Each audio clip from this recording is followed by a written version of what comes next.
అంతేకాదు తగిన కాలమందు హెచ్చింపబడేది కూడా దీనులే. గనుక ఈ దీన మనస్సు అనే దాన్ని ప్రతి భక్తుడు ప్రతి భక్తురాలు సాధన చేయాలి. ముఖ్యంగా దేవుని ఎదుట దీన మనస్సు కలిగి ప్రవర్తించటం అనేది ఖచ్చితంగా మనం గ్రహించి ఉండాలి. మనుషుల ఎదుట మనం కొంచెం దీనంగా మాట్లాడటం, దీనంగా కనపడటం, దీనంగా ప్రవర్తించటం వేరు. దేవుని ముందుకు పోయి మనం దీనంగా వ్యవహరించటం వేరు. మనం దేవుని ఎదుట దీనులమై నడుచుకోవాలి. దీనుడు అంటే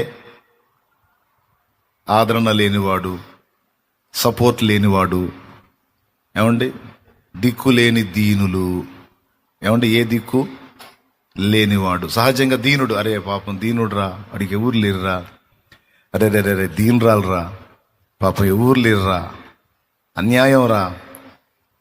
చూడండి, దీనులు, అంగహీనులు, అవిటివారు, అరే రే రే కళ్ళు లేనివాడు రా, అరే రే దీనుడు రా, అరే రే కళ్ళు లేనిదిరా, అరే రే అన్యాయం చేయకూడదురా, దీనురాలరా. అవిటి వాళ్ళైతే అరే రే కాళ్ళు సరిగా లేవురా, అవిటిదిరా, అవిటి వాడరా, అరే రే దీనులరా. అలాగే తల్లిదండ్రి లేనటువంటి అనాథలు, అరే రే అనాథలరా, దీనులరా, వాళ్ళకి ఎవరు లేరురా, అరే విధవరాలరా, అరే దీనురాలరా, పాపం ఆ పక్షాన మాట్లాడే వాళ్ళు ఎవరున్నారా, అన్యాయం రా. దీనత్వం అనే పాయింట్ మనం గుర్తు చేసుకుంటే అసలు వాళ్ళ స్థితి ఏమిటి అంటే, ఏ ఆదరణ లేని వాళ్ళు, ఏ దిక్కు లేని వాళ్ళు, ఏ విధమైన ఆశ్రయం లేని వాళ్ళు, ఏ విధమైన భరోసా లేని వాళ్ళు. సహజంగా మనం వాళ్ళని చూసినప్పుడు అయ్యో దీనులు అంటాం. అంటే ఇప్పుడు మనం అలా అయిపోవాలా అన్నయ్య దేవుని ముందు? మరి దీన మనసు కలిగి ఉండండి, దీనులుగా ఉండండి, దీనులుగా ఉండండి అంటే మనం అలా అయిపోవాలా? అంటే మన వాళ్ళందరినీ మనం కోల్పోవాలా? కాలో చేయ పోగొట్టుకోవాలా? కళ్ళు పోగొట్టుకోవాలా? భర్తను కోల్పోవాలా? తల్లిదండ్రుల్ని కోల్పోవాలా? అప్పుడేగా మరి మనం దీనులం అయ్యేది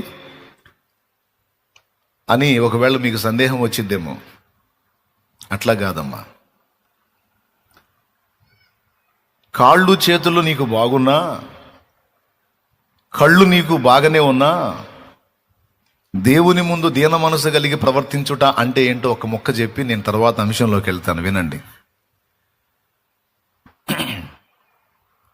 నీకు కళ్ళు బాగా కనపడుతున్నాయి, ఈ ఎన్నేళ్ళు మీ బాహ్య నేత్రాలు బాగా కనపడుతున్నాయి. కానీ దేవుని ముందుకు వెళ్ళినప్పుడు, దేవా నా వెలిచూపులకు నా కళ్ళు ప్రపంచాన్ని బాగానే చూస్తున్నాయి, కానీ నా మనోనేత్రాలు గుడ్డితనంతో ఉన్నాయ్యా, నేను గ్రుడ్డివాణ్ణి ప్రభువా, నా కళ్ళు తెరువయ్యా అని వెళ్ళేవాడు దీనుడు.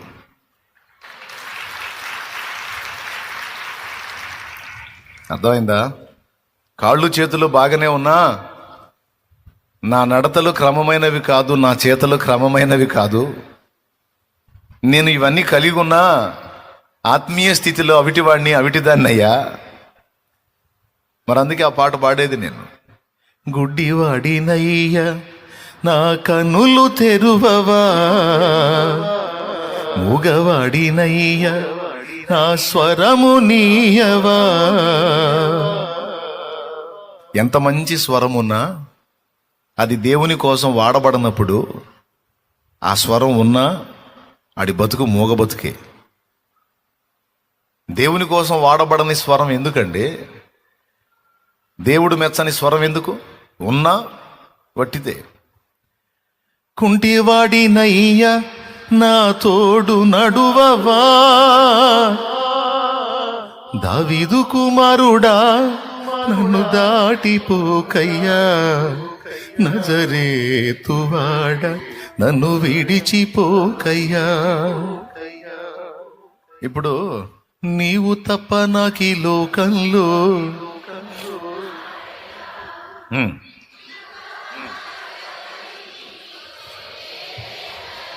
మళ్ళీ పాడండి.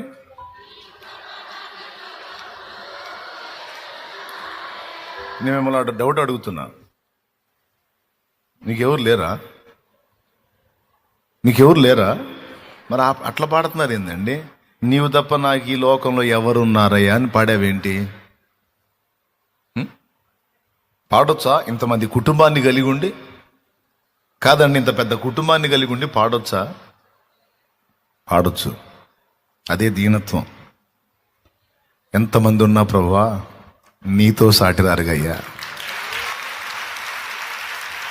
ఎవరు లేరు నాకు ఇలలో, ఆదరణ నీవేగా.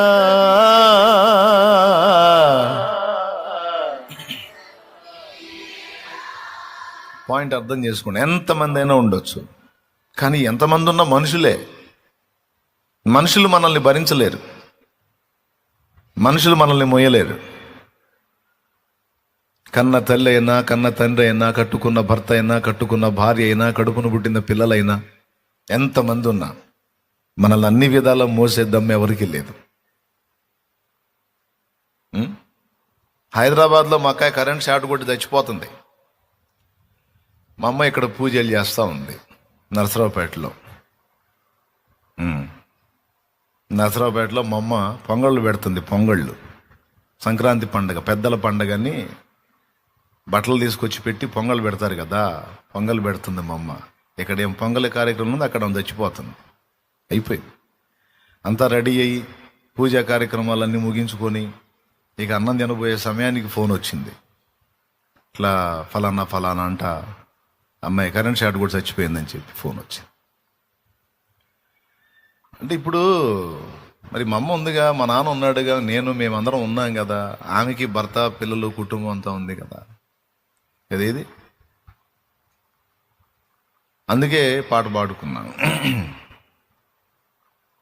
మంచినీళ్ళ చెరువులో బాగా ఫుల్గా నీళ్లు ఉన్నాయి. నీళ్లు తాగుదామని ఉపవాసం ఉన్న ఆ రోజు ఫాస్టింగ్ ఉన్నాను. నాతో పాటు చాలామంది తమ్ముళ్ళు ఫాస్టింగ్ ఉన్నారు. అప్పుడు బాగా దప్పిక అవుతుంటే ఎండకి చెరువులో నీళ్లు తాగుదామని నేను మెట్ల మీద దిగా. 2 మెట్లు నీళ్లలో ఉన్నాయి. పాచి ఉంటుంది, జారిద్దని తెలియదు నాకు. దాని మీద అడిగేశా, దన్మని వెళ్ళిపోయా. కరెక్ట్గా ఇక్కడ దాకా అట్లా వెళ్ళలికలు దిగిపోయాను చెరువులోకి. షర్టు పట్టుకొని ఆపినట్టు ఆగిపోయా. లేకపోతే ఆ రోజే అయిపోయేది కథ. ఎందుకంటే మనకి ఈత రాదు. ఏం చేద్దాం మరి? ఫుల్గా ఉన్నాయి నీళ్లు. ఆ చెరువులో చాలామంది పడి చచ్చిపోయారు కూడా. ఏం చేద్దాం? ఏకాంత ప్రార్థనకి అక్కడ దొరికింది నాకు ప్రశాంతత. అందుకని ఆడికి పోయేవాడిని. అంటే నా చుట్టూ చాలామంది ఉన్నారు. నేను నీళ్ళలో పడిపోవటం దావీదు చూసి దూరంగా పరిగెత్తుతున్నాడు. నరసరావుపేట పాస్టర్ గారు దావీదు పరిగెత్తుతున్నాడు. ఆయన వచ్చేటప్పటికి నేనేం ఉండేదేం లేదు, అంత దూరంలో ఉన్నాడు. అది అయిపోయిన తర్వాత ఈ పక్కకు వచ్చి కూర్చొని ఆలోచించుకున్నా, నిజమే కదా, ఇంతమంది తమ్ముళ్ళు ఉన్నారు, తమ్ముళ్ళు ఎవరు రాలేదు. నా అన్న వాళ్ళు చాలామంది ఉన్నారు, కానీ ఎవరు ఈ దశలో ఈ క్షణంలో నన్ను కాపాడలేరు. ఎలాగ నేను ఆగిపోయాను? నేను నీళ్ళల్లో మునిగిపోకుండా ఎలా నేను అట్లా ఆగాను? ఆయనే నన్ను పట్టుకున్నాడు. అమ్మైన మరచేను కొన్ని వేళలా, మరువకను కాచేవు అన్ని వేళలా. అమ్మైన మరచేను కొన్ని వేళలా, మరువకను కాచేవు అన్ని వేళలా. నా మంచి స్నేహితుడా మరువలేను నీ ప్రేమ. నా మంచి స్నేహితుడా మరువలేను నీ ప్రేమ. నీ ప్రేమ మరచుట కంటే మరణమే మేలు సుమా. నిన్ను వీడి బ్రతుకుట కంటే మరణమే మేలు సుమా.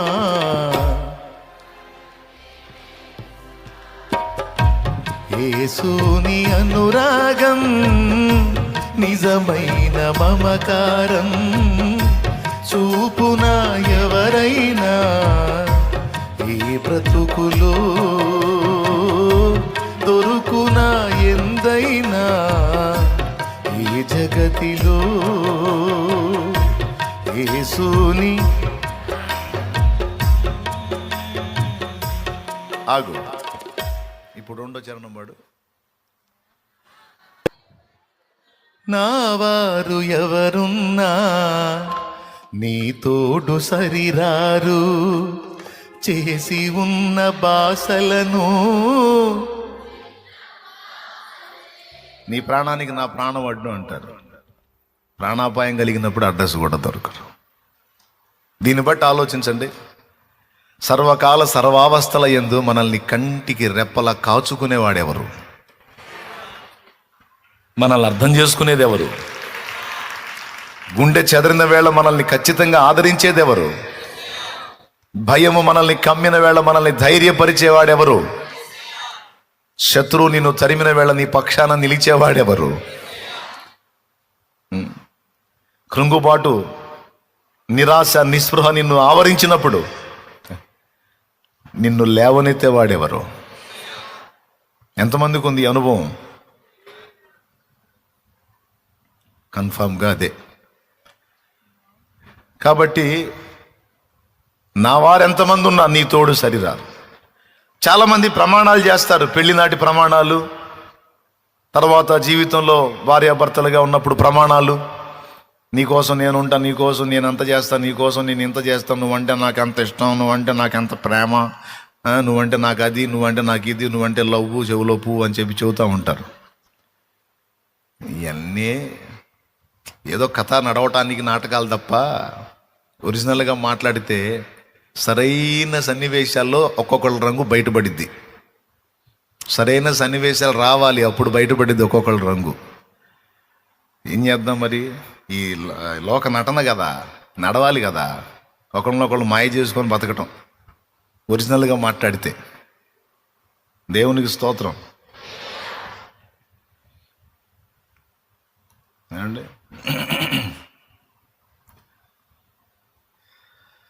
ఏందిరా మాకు విరక్తి పుట్టించేటట్టున్నావు పొద్దున్నే, నువ్వు అనవాకండి. నేను నిజంగా మాట్లాడుతున్నాను, వాస్తవం మాట్లాడుతున్నాను. కాబట్టి ఇప్పుడు దేవుని దగ్గరికి పోయినప్పుడు దీనుడైన వాడు ఏం చేస్తాడు? ఎంతమందిని కలిగి ఉన్నా ఏమంటాడు తెలుసా?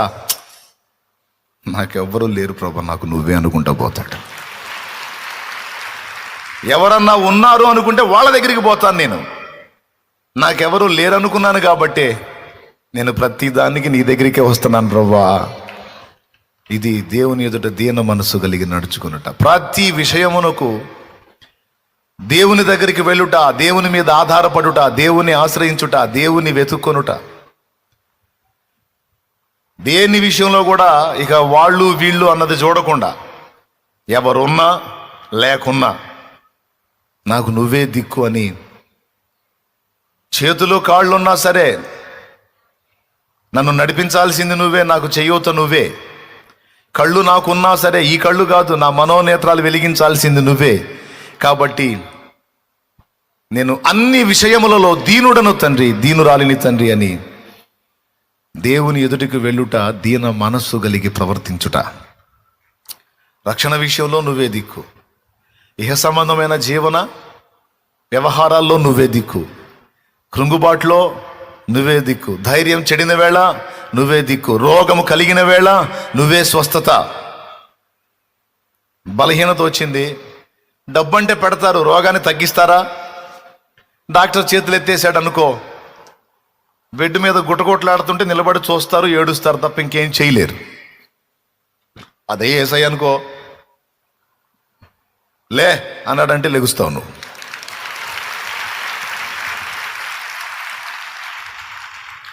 ఏంది బలహీనత? భయపడుతున్నావా?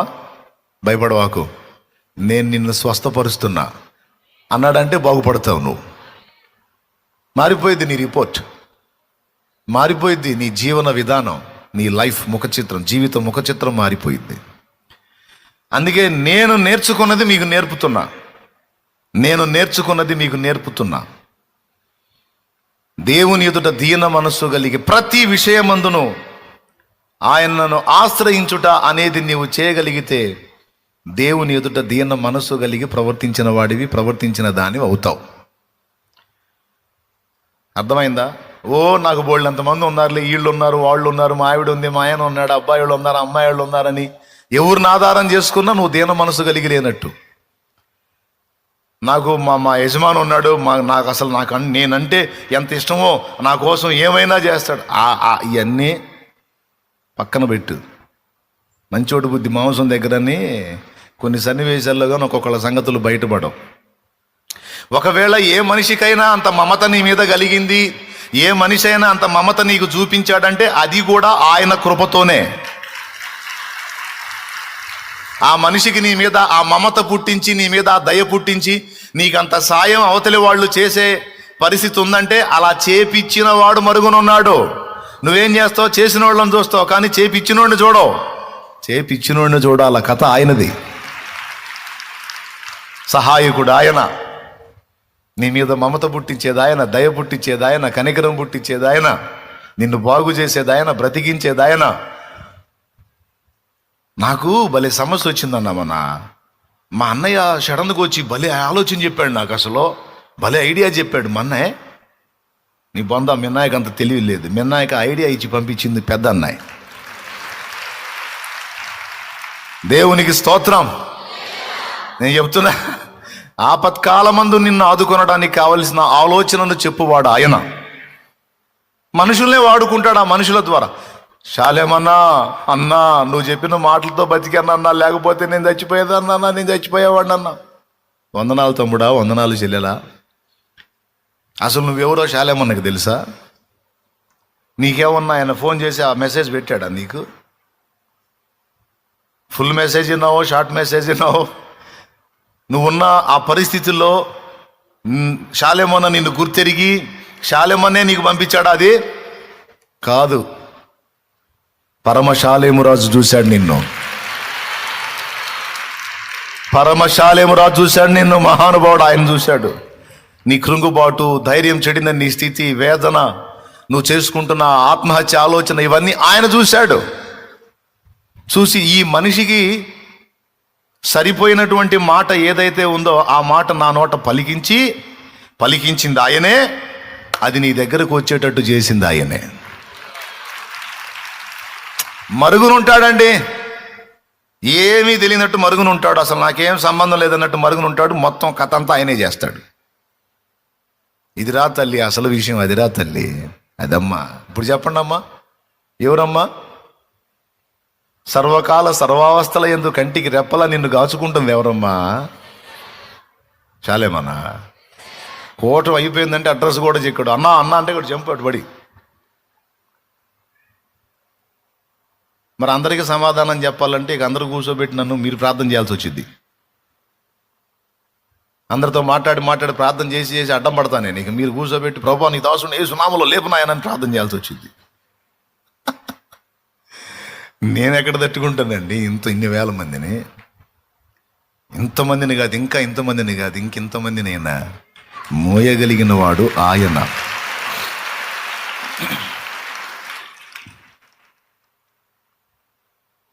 శృతి ఉన్న పాటలకు విలువలు ఉన్నట్లే కృతజ్ఞతనిచ్చావు,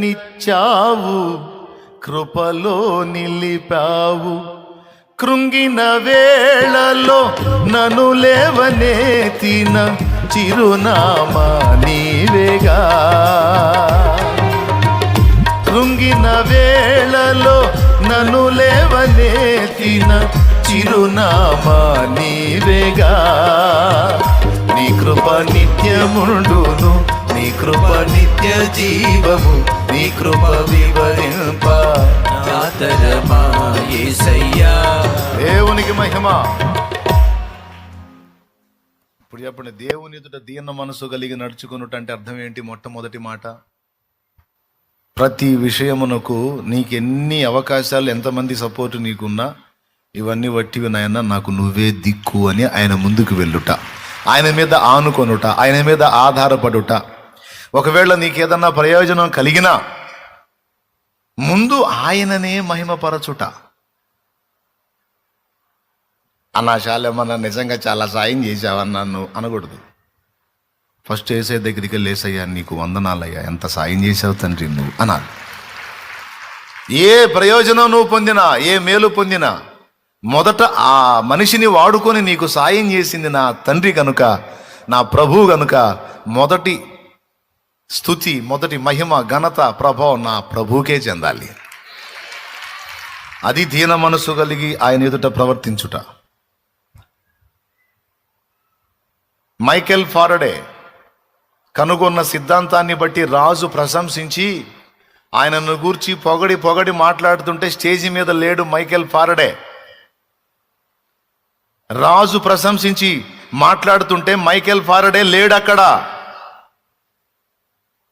అదో చూడండి ఆ ఫోటో. రాజు ప్రశంసించి పొగిడి పొగిడి మాట్లాడుతున్నాడు, ఈయన లేడు. ఈయన అడిగిపోయాడు తెలుసా? రాజుని, అధికారులని ఆ స్టేజ్ మీదే వదిలిపెట్టి రాజు సన్నిధికి పోయాడు. తన గెలుపులో, తన విజయములో, తన సంతోషములో, తన ఆనందంలో దానికి మూలం ఎవరో వాళ్ళు ఎరుగున్నారు. అందుకే వాళ్ళు చరిత్రలో నిలబడ్డారు. ఇదంతా నా ప్రభు కృప కదా. రాజు అంతటి వాడు లేచి ఘనపరిచి నన్ను మాట్లాడుతున్నాడంటే నా దేవుడు నాకు ఈ జ్ఞానాన్ని ఇచ్చి నన్ను ఇలా వెలిగించాడు కాబట్టి కదా. ఒకవేళ నా దేవుడు ఈ కృప నాకు ఇవ్వకపోతే రాజు తనను చూడటానికైనా నాకు అవకాశం ఇస్తాడా? తన గేటు ముందుకైనా నన్ను రాణిస్తాడా? ఛాన్స్ లేదు కదా.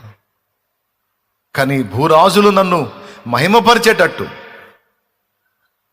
చేసింది నా యేసయ్య. ఆయన రాజుగారు మాట్లాడుతుంటే చర్చికి పోయాడు ఆయన. అసలు అంత వేదికని ఎవడైనా వదిలిపెడతాడండి? పొరపాటును కూడా వదలరు. చర్చికి వెళ్ళాడు. ఎందుకో తెలుసా? ఆయన ప్రోగ్రాం, ఆయన ప్రదర్శించాల్సినటువంటిదంతా అయిపోయిన మరుక్షణం నుంచి తన చర్చిలో ప్రేయర్ స్టార్ట్ అయ్యిద్ది. అందుకని రాజున్నాడా, అధికారులు ఉన్నారా, మంత్రులు ఉన్నారు, ఇవన్నీ పట్టించుకోవాలా. అందరిని అక్కడే పడేసి ప్రభు దగ్గరికి వెళ్ళి కూర్చున్నాడు మందిరంలో. ఎంతమంది చేస్తారు అట్లా? ఎంతమంది చేస్తారండి? చర్చి ఎక్కడికి పోయింది, పాస్టర్ ఎక్కడికి పోతాడు, యేసుప్రభు ఎక్కడికి పోతాడు? రాజు దగ్గర ఛాన్స్ వచ్చిద్దా? మీరైతే వదులుతారు, మనమైతే వదులుతాం. Next week పోతాలే. పొరపాటున భార్య అడిగింది అనుకో, ఏమయ్యా చర్చి కదా ఈరోజు ఆదివారం, నువ్వు ఆడ కూర్చుంటే ఎట్ట, మరి చర్చికి పోవద్దు అందనుకో. చర్చి వారం వారం వెళ్తున్నాగా, వారం వారం ఉంటుంది, ఆడికి పోదు. అక్కడ ఎవరు? మంత్రి గారు, రాజుగారు. ఏందనుకున్నా? అసలు ఆ స్టేజి మీద నీ భర్త కూర్చోవటమే ఒక ధన్యత. పో పండగ చేసుకోపో, నువ్వు పో చర్చికి, నేను రాను, ఈసారి వారం వస్తాలే పో అనే టైప్ మైండ్లు మనవి, అనే టైప్ మైండ్లు అండి మనయే. అదే కాదు దేవుని ఎదుట దీన మనసు కలిగి నడుచుకొనుట. అంతగా ఇతరులు ఘనపరిచే స్థితి నాకు వచ్చింది అంటే ఇది నా దేవుని దయా దానమని ఎరిగి ఆయనను మహిమపరచుట. వెళ్ళిపోయాడు. రాజుల ముందు అతడు దీనుడుగా లేడు, రాజుల ముందు సవాల్కరంగానే ఉన్నాడు. కానీ రాజాది రాజు ముందుకెళ్ళి తన దీనత్వాన్ని ప్రదర్శించాడు. ఇదండి దీన మనసు కలిగి దేవుని ఎదుట ప్రవర్తించటం. అంతేగాని నీరసం రోగుల్లాగా బాగున్నారా, ఏమిటి సంగతి, నేను దీనుణ్ణి, పెద్దగా మాట్లాడను, ఇది కాదు దీనత్వం. ఎన్ని ఉన్నా, ఎందరు ఉన్నా, ఎలాంటి ఆధిక్యత ఉన్నా అవన్నీ దేవుని ముందు సున్నా అని ఎరిగి ఆయన సన్నిధికి పరిగెత్తుటయే దీనత్వం. ఆయన పాదాలను ఆశ్రయించుటయే దీనత్వం. ఆయనకు మొర్రపెట్టుటయే దీనత్వం. ఆఖరికి నీ అంతటా నువ్వు డీల్ చేసుకునే శక్తి నీకున్నా, నా ప్రభువా నా వల్ల కాదయ్యా, నీ సహాయం లేకపోతే నువ్వు నా పక్షాన ఉండయ్యా, నా తోడు రాయ్యా అని అడిగేది దీనత్వం.